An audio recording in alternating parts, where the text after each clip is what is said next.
Hi, everyone, and welcome to the first and last word poetry series. And Harris and I decided to do a summer open mic, a special occasion. And so our first reader will be John Riley. Thank you, Gloria. I want to read 3 of the 100-word poems from my new book. My new book's called 1,000 Words and 10,000 words, excuse me. And it's 100-word prose poems. So we just went ahead and named it sort of prosaically 10,000 words, but it's published by Exot Books. And I'm really proud of it. All right, the first one I'm going to read is number 60. It's called Night Bells. The chimes of the bells have ended and the night has thickened, and all around the limbs of the magnolia are bouncing. The wind continues to pick up until the world stands still and braces against its assault. But the world is wrong. The world is so often wrong. We have made our own circle, me and the trees and the dancing leaves. All the trees are smiling, and down the street windows are rising, and new faces fill the expanse, and we all sing the same song, and even the bells lift their weary tongues and clap new chimes. And the second one I'm going to read is called Light. It's number 67. It's called Light.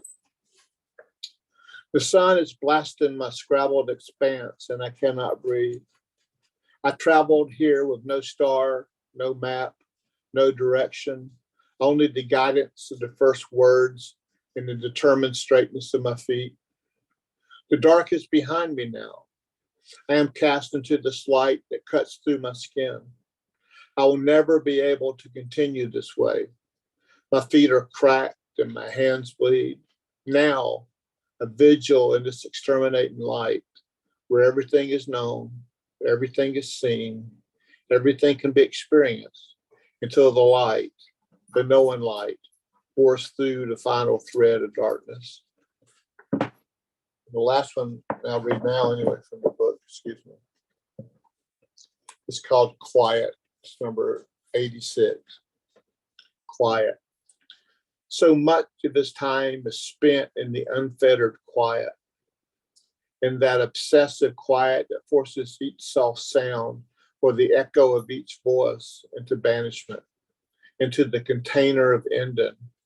That's what he has come to call it, now that he already knows all that wells up inside him, from the almost unintelligible sound of drops dripping, to the more lilting sound of the song he composes there in his quiet enclave, the song he can never hear as he watches it walk the empty terrain, allowing him to maintain his position, unflinching in his role. Thank you.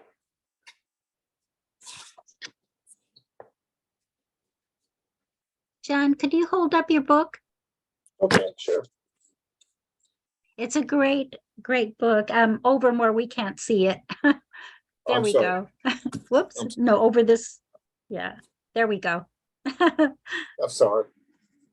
That's all right. Thank you.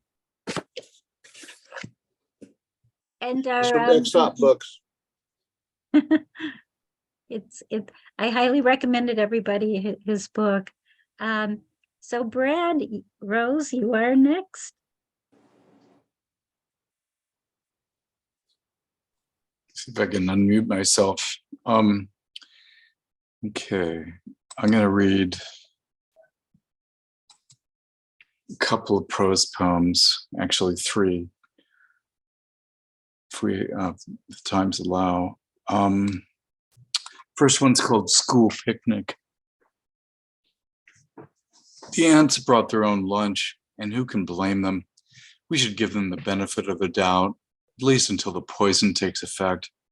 Meanwhile, the birds, those feathered heathens, cut down the trees. No, just the tall ones. Evidently, the sky is the limit. Mr. Jackson, our 8th grade English teacher, says, subject, object, verb, and don't you ever forget it. Sure, it feels like linguistic punishment, but it's a lot less stentorian than his usual didactic yodeling. All I can say is thank goodness for my secret powers. In my wicked, chilly red wingtips, I'm twisting and shouting faster than a Saturday night church fire. Fortunately, it's never too late for dissociation. In fact, the World Economic Forum says you can still make globalization work for you. Evidently, there's a thriving market for human remains. Say, do you prefer cherry or apple pie, Fat? The next piece is called Wig. I'm keeping up with the Kardashians. That's the secret to stealth. Now that the corporations are having a ball, so am I, impersonating myself. Of course, with my down market pout and my middle brow tastes, I'm in the low bunk. But must all states of consciousness be altered? It's a bigger problem than you might think. In my Saints haircut, television running shoes, and recalibrated safety scissors, I like to turn up the blue furnace so I can watch the red flames. Thank goodness I have a magnifying glass eye and an inconclusive birthday. Otherwise, like an old door in need of new paint, this would be just another day. Aunt Moira's wig looks terrific though, doesn't it? No, it can't possibly be poisonous yet. It's just a baby snake. This last piece is 71 words. Yesterday at the beach, it was so peaceful and soothing, like a dream, that I nearly forgot where I was, at least until all that splashing and flailing began. Then the lifeguard jumped up and started to yell hysterically. It was hard to tell if it was shrieking, "Man-eating shark," or "man eating a shark." Fortunately, after I got out of the water, my jaws only hurt for a little while. Thanks.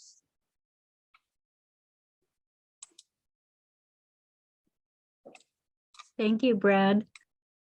I love your warped stuff. It's definitely And our worked. next, yes, but that's great. Lainie Senechel is next. Hi, thank you, Gloria. I have two poems. They don't have individual titles, but they're under the theme Summer on the Kentucket. The first one. The sunset, red as molten lava, portends tomorrow's soaring heat. The Kentucket flows with a swift, angry current due to persistent rain. There are adventurers who do not recoil from its challenge, but slap their kayak on the surface and take off. Others have desires in a decidedly different vein, prefer to relax at home and watch the river pass by. And the second on that theme, with torrents of steady rain, the Kentucket has escaped its banks, covered walks, and trapped the reeds in green aisles where they rustle in the current. Frogs in the nearby swamp are suddenly sleepless. Their raspy croaks continue uninterrupted through the night. The humid haze of morning hangs heavy in the air. Thoughts of cooler days occur, but this is high summer, which we will long for in winter's frigid cold.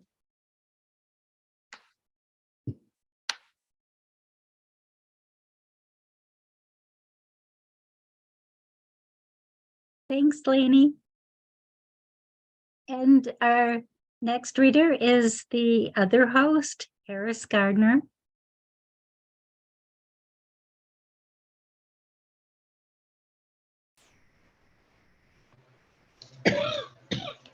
Excuse me.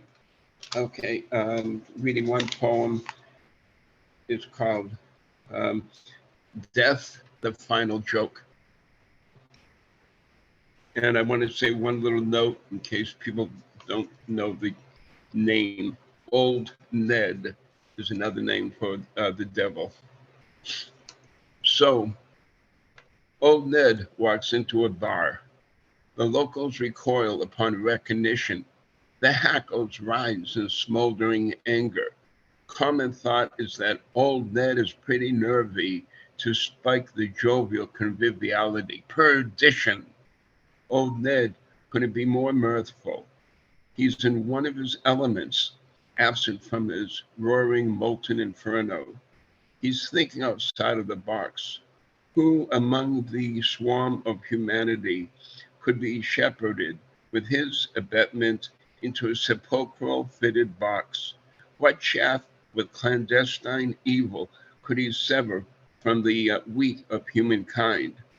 The barkeeper grows red-faced, apoplectic, when old Ned orders a round of zombies and then another on the house.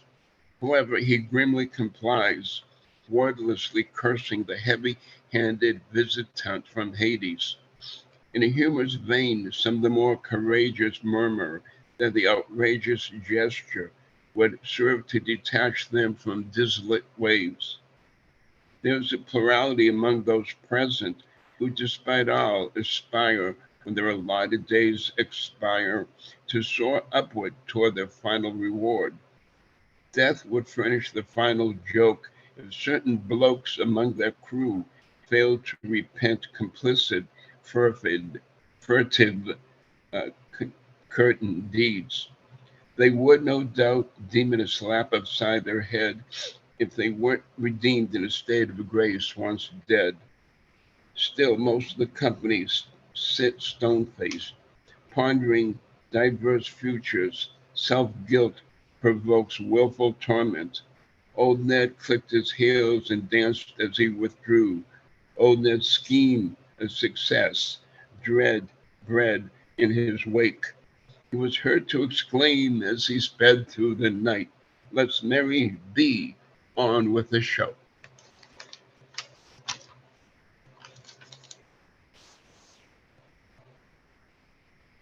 That's all. Thanks, Harris.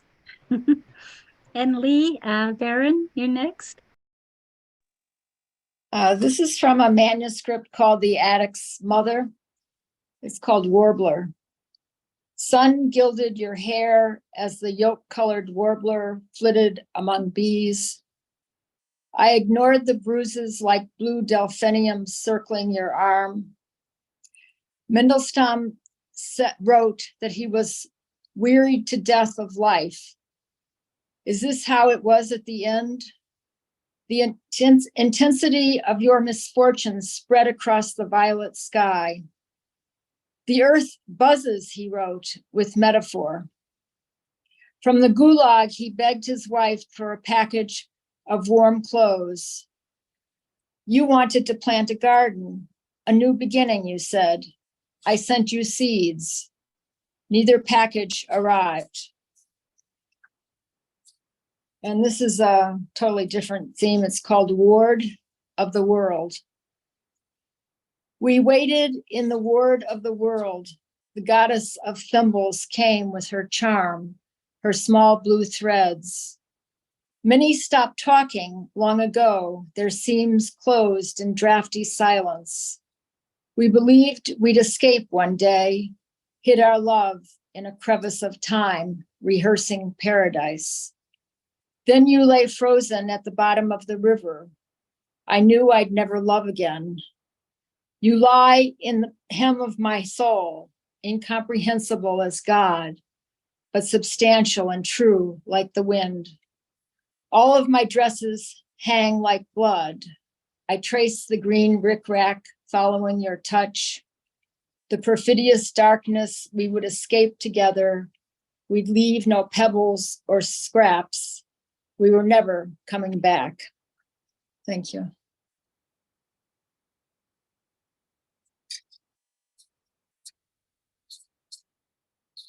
Thank you so much, Lee. And so everybody has read that, wanted to read. So if you would like, let's go around one more time and read just one poem, and then we'll end it short and sweet. But I would like to hear you one more time, and Harris would too. So if you could do that, and we'll do the same order. So John, start us out, and if you don't want to read, just say pass when I say your name, but I hope you will read another one. Okay, I'm gonna read a poem I recently wrote. It does have a curse word in it. I hope that's okay with everyone. It's a pretty short poem, and I just read a couple weeks ago, and it's called Night's Heart. Night's Heart. I think of nothing but the night, no impatience for the next daybreak. Night is old and wide and no longer concerned with making magic with the stars. Long winter closed the sky. No ribbons, no sparkling heaven fires, nothing to treasure. You can only dream stars still make beat and winged gods, to fight, to thought, to form alliances, to destroy the next day. In this thick dark I walk, a dry trail, eyes forward, no hesitation, no rest, minuscule, a bouquet of nothing in my hands.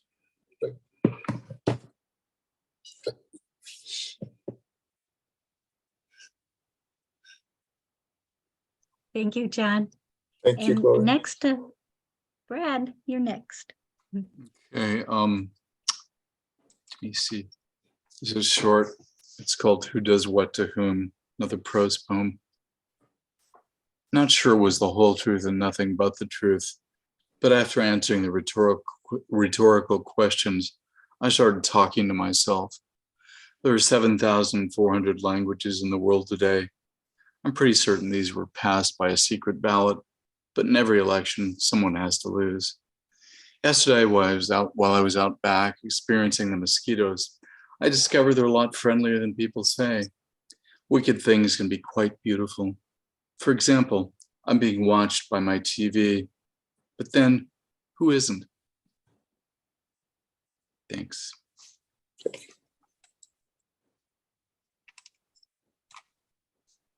Thank you, Brad. And next, Lainie. Well, I'll try this one, which I'm still working on. It doesn't have a title. The morning is greeted with notes of bird songs from the green-leaved forest and sparkles of silver on the river from rays of the rising sun. The hummingbird appears on its daily rounds to visit flowers along the balcony rail and to search for small spiders and webs of thin silk wire spun in the night. The nesting time is almost over.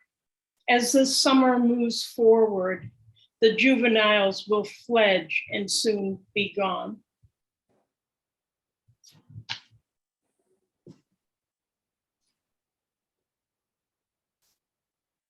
Thank you. And Lee, do you have another poem?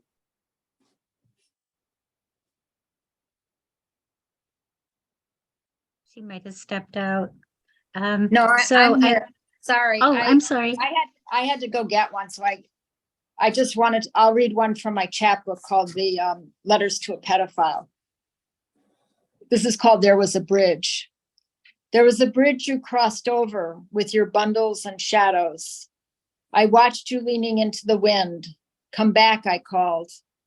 I wanted to give you a different fortune. I wanted to take the ace of spades, hide it under my cotton dress. But rain fell and hope vanished. You leaned into the wind, your longing going before you. Children sprouted like mushrooms, soft and combed inward. You plucked them. Your heart would never be scoured clean. After the first, did it matter? Time broke apart like an ancient book. I reached for the memory of your hand, but it was empty.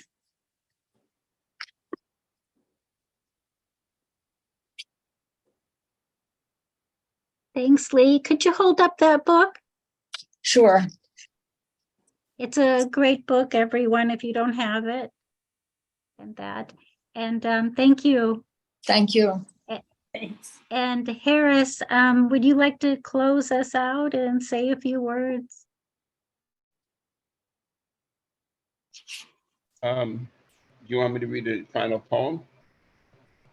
Sure, if you have one, and then close us out for the evening.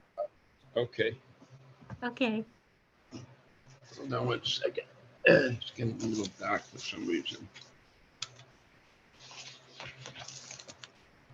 Okay, this one's called Entreaty to the Trees from my book, No Time for Death.